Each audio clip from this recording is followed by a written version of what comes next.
Under 19 cricket world cup में पाकिस्तान ने Zimbabwe को बासानी 8 विकेटों से शिकस्त दे दी और सुपर 6 मरहले के लिए क्वालिफाई कर लिया। हरारे में पाकिस्तान टीम ने टॉस जीतकर फील्डिंग का फैसला किया। जिम्बाब्वे की पूरी टीम सिर्फ 128 रन बनाकर आउट हो गई। जवाब में पाकिस्तान ने हदफ 27वें ओवर में हासिल कर लिया। समीर मिन्हास ने निस्फ सेंचुरी स्कोर की।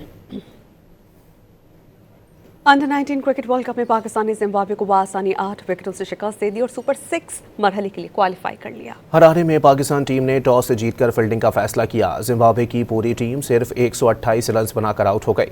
जवाब में पाकिस्तान ने हदफ 27वें ओवर में हासिल कर लिया। समीर मिन्हास ने निस्फ सेंचुरी स्कोर की।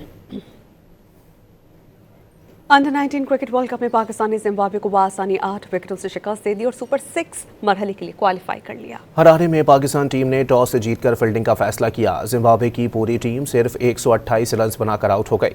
जवाब में पाकिस्तान ने हदफ 27वें ओवर में हासिल कर लिया। समीर मिन्हास ने निस्फ सेंचुरी स्कोर की।